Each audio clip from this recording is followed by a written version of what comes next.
what we want is an impartial, transparent, and independent investigation. So you don't trust the US military to undertake an investigation? I would not word it like you're wording it in terms of trust, but I would word it more in terms of the fact that the International Humanitarian Fact-Finding Commission was exactly created and meant to figure out and invest if there were a violation of an international humanitarian law. So this is exactly what we're looking for. Was there an I would say, a violation? That can only happen, of course, you talk about this International Humanitarian Fact-Finding Commission. It can only be set up if a nation state is happy to sponsor it. Do you have a sponsor who is prepared to push for that? So we have made our ask a week ago, and then we just found out from the Commission that there's a state who have asked for the activation of the Commission. So for which state is it? We are only been told that there is one state who has, so I don't know how many, but it's been activated. And so the Commission have taken upon themselves now to send letter to the two countries to ask for the consent to carry on. There does appear to be a presumption on your part, that is MSF, I'm thinking of quotes from your colleague Christopher Stokes, that there was, to use his phrase, a war crime here. Isn't that a form of prejudgment? I guess you can word it this way. I think that we are working on a presumption of possible war crime, and then this is why we need to find out what happened and understand how things led to this airstrike. For me, that's the only way, to figure it out. So I think that I cannot say more at this point. You, I believe, spoke personally to President Obama, is that correct? Indeed, I did. What did he say to you? It was a very short call, and then basically he has given his apologies for what happened. He has taken responsibility for it, and he has basically said that he's committing for a full, transparent investigation about what happened. Did he use the word sorry? I'm having difficulty to recollect, so I cannot. Did he sound personally, emotionally engaged and involved? Very difficult for me to recollect, the affect of the president. I don't often speak to president. No, I'm sure you don't. It's just that it strikes me as, for you, the most terrible calamity. You are the international boss of MSF. You are ultimately responsible for your staff in the field in a very dangerous country like Afghanistan. So I'm just wondering what sort of toll, what sort of impact this incident has had upon you. Well, on our organization, I think the impact is so huge. I think there's no word to describe the impact of this event. Because, of course, we want to understand what happened, and we want to prevent any other occurrence of that kind of event. But I would say the global biggest picture for me is a safeguard of what I call the medical humanitarian space. Basically, safeguarding the ability for patients in a conflict zone to access healthcare, and for healthcare taker to basically care for patients. And so if today we don't, shed light on what happened, it's basically we're giving a blank check to all the countries in the world at war. That's really important. For me, this is what is at stake right now. Well, you talk about giving a blank check. You have closed down your Kunduz operation, and in a sense, that is vacating the space that you say is so important. How difficult a decision was that? I would say that it is like, I think it's like amputating, ourselves of one of our dearest, I would say, operation. I was in Kunduz in February and March of this year, and I did the ward rounds with our team. And you're a trained doctor yourself, it should I'm be a trained doctor. I'm a pediatric emergency physician, but I do trauma. And I must say that for me, the hospital in Kunduz was the gem of Northeast Afghanistan, because it was, some people call it a field hospital. It was a trauma center, 100 bed, 3 operating theater. We had 12 surgeons and intensivists working full-time in our hospital. Over the last year, we saw 22,000 people in our ER. That was the center people knew that when they had a broken bone, when they had a trauma, they were coming to Kunduz. See, this is a tough question, but you ultimately have to carry the can for taking the decision to keep that hospital running, to put those highly trained surgeons into that space. You believed it was safe. Turns out it wasn't safe. To that extent, you were just plain wrong. And I wonder whether you feel a deep sense of responsibility for that. Well, of course, I feel a deep sense of responsibility, and that's exactly the reason why I want to understand. Because we are working on the assumption that people are respecting the Geneva Convention and the international humanitarian law, meaning that you cannot target medical workers, patients, and healthcare facilities. If there's no reaffirmation of this premise, we cannot continue to work in other zones like Yemen, where I was a few weeks ago, or South Sudan, or CAR. That is really important. How close are you to coming to a point where you say to yourself, you know what, the risk factor is simply too high in many of the missions we're currently working on? Because you mentioned South Sudan, you have lost a couple of staff members in South Sudan in the fairly recent past.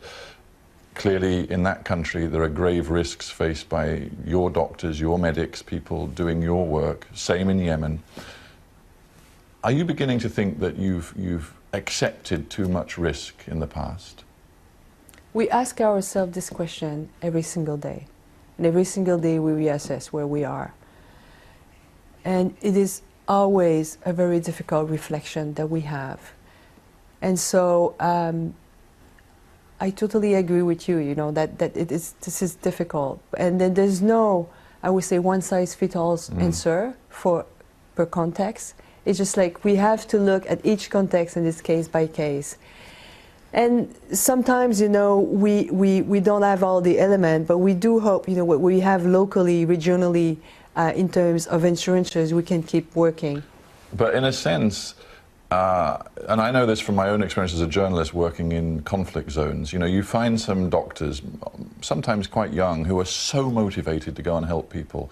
And in a sense, they have to a certain extent, be saved from themselves because their passion and their enthusiasm is so high. It's your job, I guess, as the boss, sometimes to say to your own staff, we can't do this anymore. And yes, absolutely, and we have done it. We have done it. We have pulled out from some contexts, and we've done that in Somalia. We have reduced tremendously our exposure in Syria. Syria is one of the biggest crises right now. It should be one of our biggest, I would say, operation. And unfortunately, we not deploy as much as we wanted because we just cannot take the risk. In South Sudan today, it is our biggest operational deployment. We have more than 300 international staff, 3,000 national staff. We work in 18 different projects. So we do take risk. And what happened, we lost 2 colleagues in the month of August. Actually wasn't in our medical premises, but it was an attack on their villages. So, but just I think it's a reflection of the level of violence that is happening right now in South Sudan. Let me ask you about a different aspect of the way that MSF, Médecins Sans Frontières, works, because ever since your foundation, and I think it goes back to the Biafra War and the way in which some French medics and aid workers were so appalled about the inability of other humanitarian organizations to speak out about what was really happening. They felt that there needed to be a medical organization that not only did the work on the ground, but would tell the truth about what was happening. So you speak out in MSF about what you see. Does that attitude that you bring, which is quite different, for example, from the Red Cross, does it make it more dangerous for MSF because you're noisy about what you see? I think that it's I would say, a honest statement of what we're doing, and I know that there is risk, you know, in speaking out, and then we balance it out as we are doing it. But I know but that. Does it make you political? I mean, is there a danger that at times you are seen to be taking sides? Well, it's for us. I always say that our legitimacy to speak out on things, it's about what we are doing. And I think that I can find some key example that speaking out make a difference, although late, would be the Ebola epidemics. I think that if we wouldn't have speaking out, I don't think much would have happened, or less would have happened, or something would have happened later. So sometimes, it makes speaking out, what's going on in South Sudan and in Central African Republic. Honestly, if we were not speaking out, it would be completely off the radar of the world. Nobody will ever talk about those two countries. These are like the orphan countries of the world. But I guess it's a grey area where speaking out about the facts of what's happening merges into making some form of judgment about good and bad, some sort of moral judgment. And I'm thinking now of Syria. You've just said it's extraordinarily difficult to work in Syria. Swathes of that country are under the control of so-called Islamic State.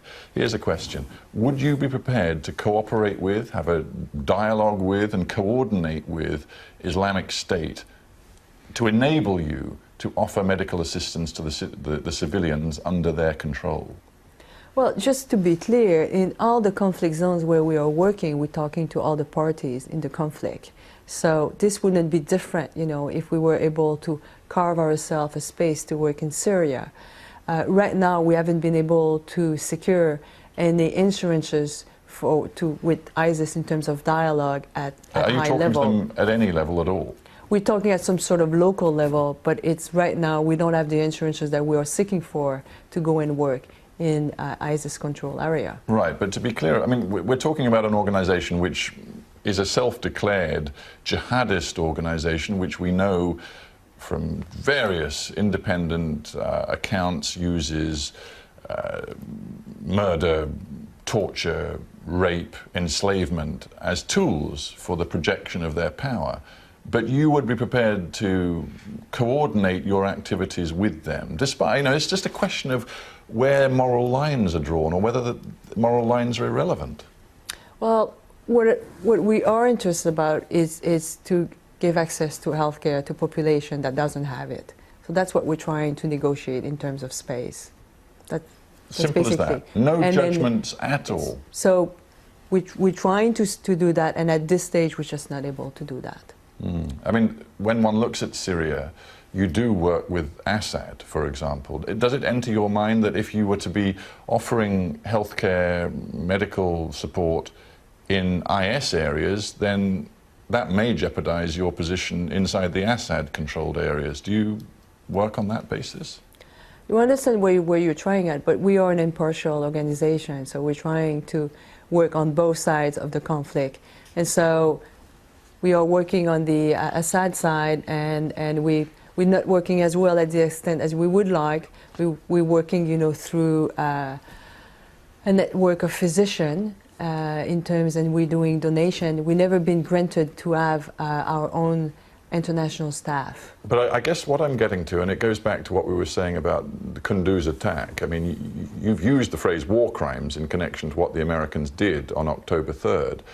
Are you able, given the restraints and constraints of working in the Assad-controlled areas, ideally for you working in the IS-controlled areas as well, are you able to be as clear and as open in your accusations to those organizations if you still want to work on their territory? I'm not so sure what you are getting at. War crimes. Right. Have you accused Assad of war crimes?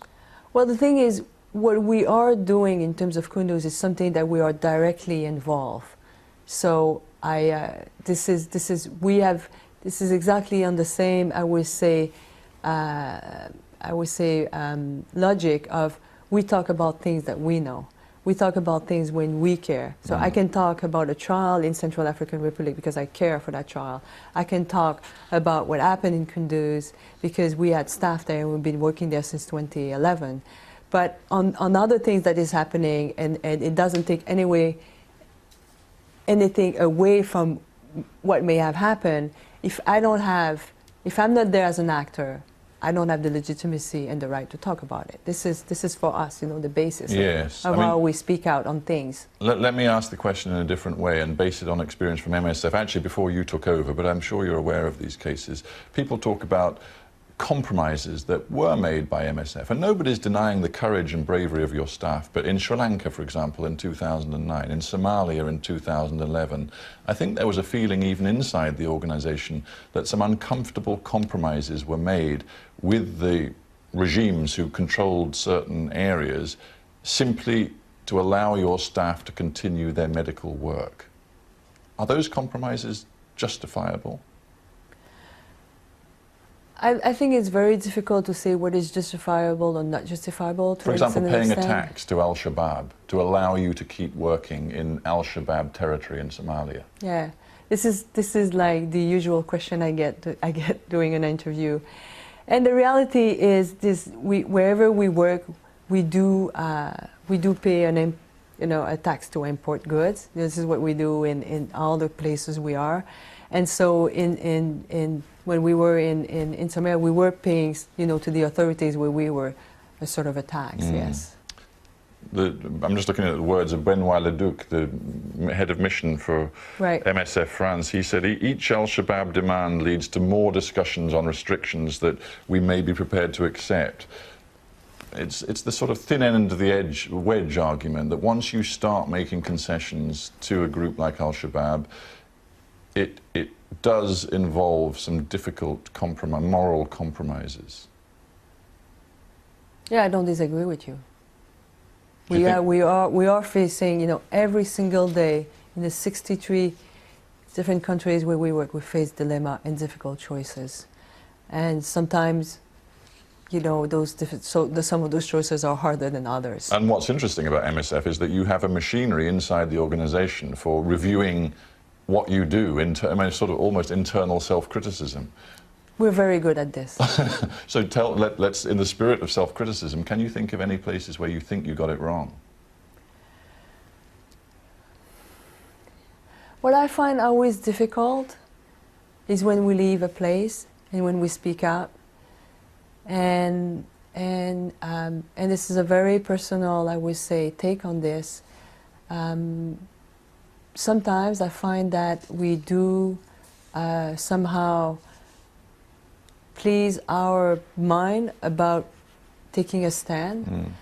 And when the first, I would say, example that comes to my mind would be North Korea. Like when we left in 1999, because I was in charge of North Korea in France. And of course, we spoke out, but the reality is once we were gone, that was it. It was off the radar. Nobody was talking anymore what was going on. You wish you hadn't gone?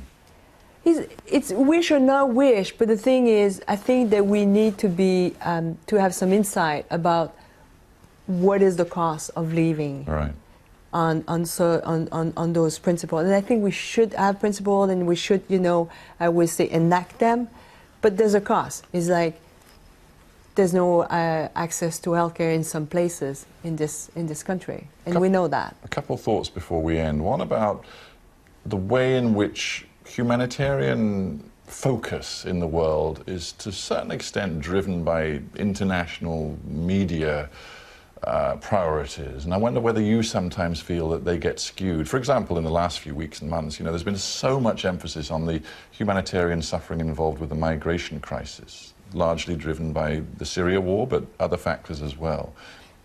Some other front lines that you've talked about, like Yemen, really don't get talked about very much at all, or Central African Republic. Do you think there's something skewed about the way we see the humanitarian crises facing the world? Of course it is skewed to a certain extent, and I think that the reality, how I look at the whole refugee migrant crisis is the fact that because now it's knocking at the door of Europe, all of a sudden we're paying attention. And it was exactly the same thing about Ebola. Nobody was paying attention. For 6 months, we basically alarmed the rest of the world. It's only when there were some cases that ended up being repatriated in Europe and in the States that all of a sudden the world was paying attention. And so we cannot be, I would say, naive about that. That the reality is nation to a certain extent, and that's my favorite quote from de Gaulle, is just say, nations don't have friends, they have interests. And so that's the reality.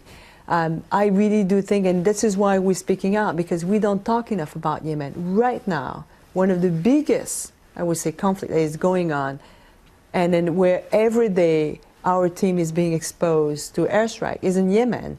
And I was there in July, and this is, I've been, you know, with MSF for 20 years. This has been the 2 weeks of my life that I just couldn't sleep because of the airstrike.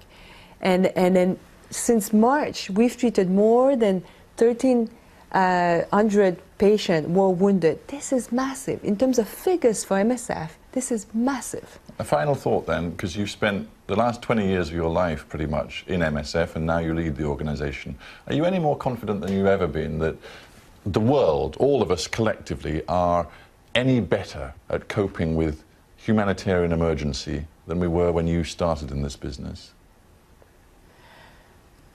Are we really better? I think we have the capacity to be better. We're just not living up to the means that we have. That's the unfortunate things right now about how we're responding to the world emergencies.